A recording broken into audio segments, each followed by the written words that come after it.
Hi guys, it's a beautiful day once again and welcome back to Dexter's World Channel.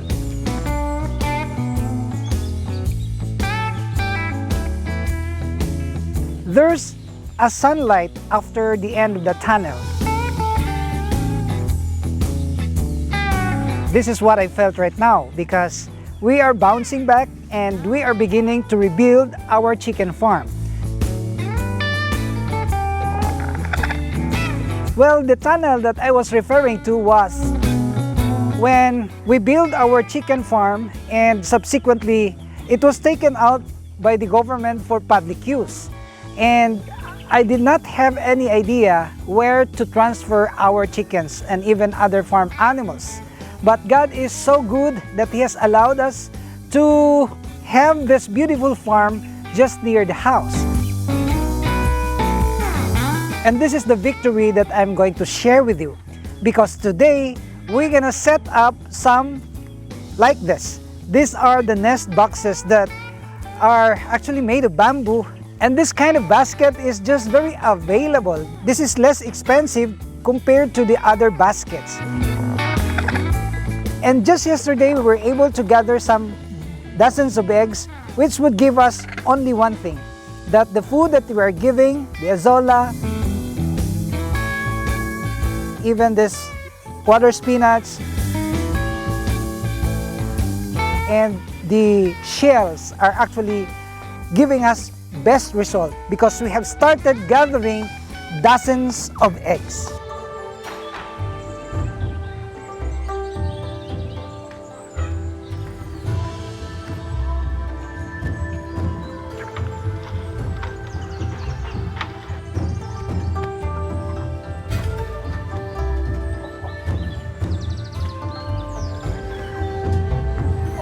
I'd like to share with you some important thing in order for us to also become very successful insofar as hatching our chicken eggs naturally.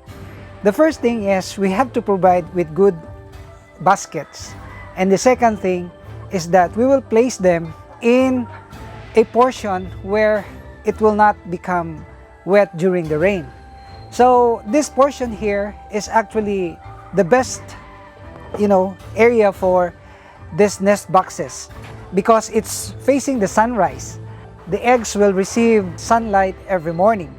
But the problem is, since this is made of bamboo, then we have to protect this from becoming wet during the heavy rains and heavy winds. Because I've experienced that when the wind will blow like this direction, this will become wet. So what we're going to do is to cover a portion of this, a little portion, so that we can protect the eggs from the rain.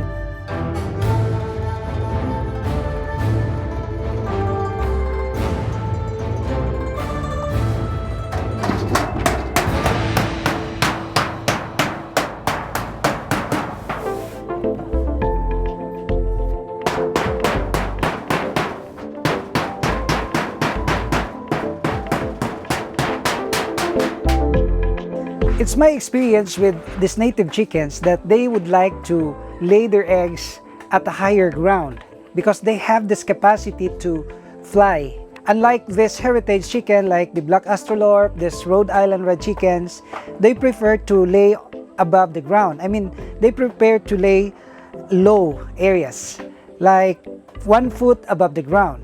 But these native chickens, since they are capable of flying high, we will make this at the elevation of 3.5 feet from the flooring. So what we're gonna do here is we will put the wood and then we will tie this on top of the wood.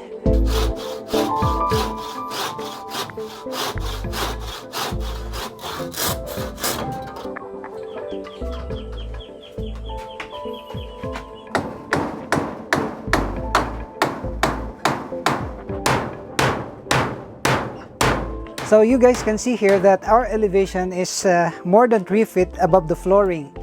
And this will entice more our native chickens, to lay their eggs and come here if they're gonna feel that they wanna lay their eggs. So we will tie this up And then we are set to put some 10 individual nest baskets, and at the lower level maybe we can add more. If we will see that this will not be enough, of course we will add.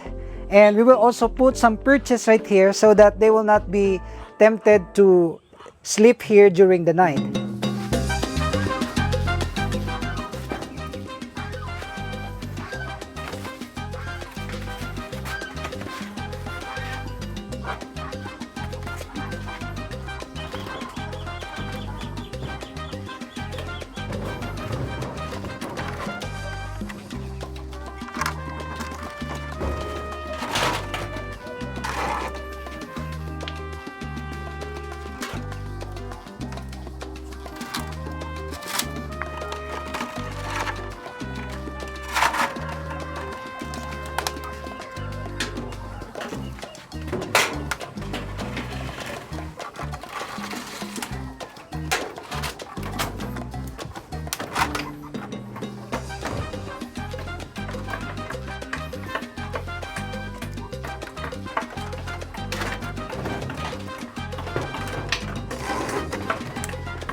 And the next move is to place these grasses inside the nest box or the basket in order to entice our hen to lay their eggs.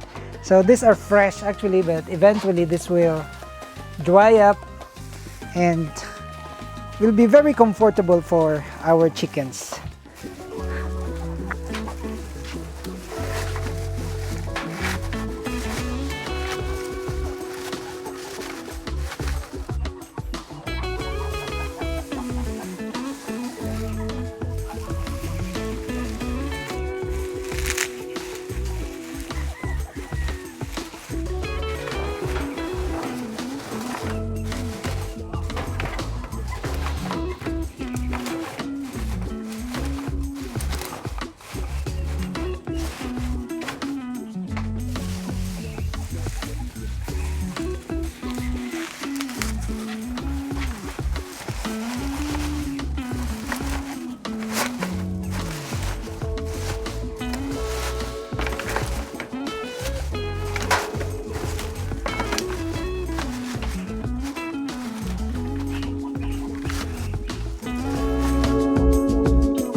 Yesterday I gathered some 1, 2, 3, 4, 5, 6.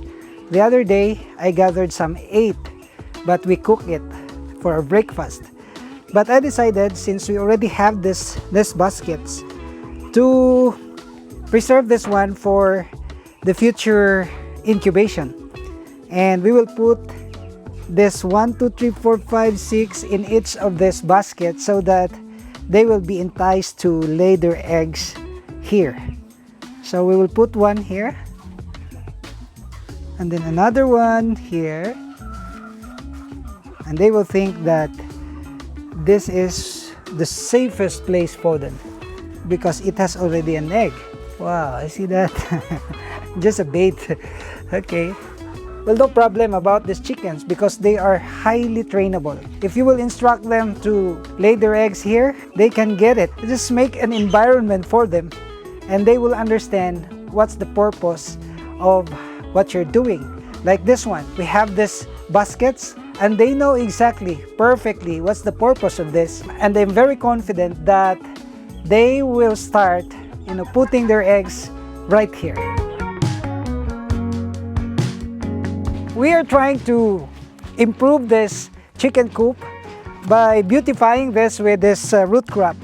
This is called gabi here in our local term. I don't know what's the English of this. This is gabi in Filipino. And you will see now that we will enclose this coop with this kind of root crops. And I am so happy because this is my favorite. With the chicken, with the gabi, we will make some tinola. Chicken soup, and that's gonna be a perfect combination.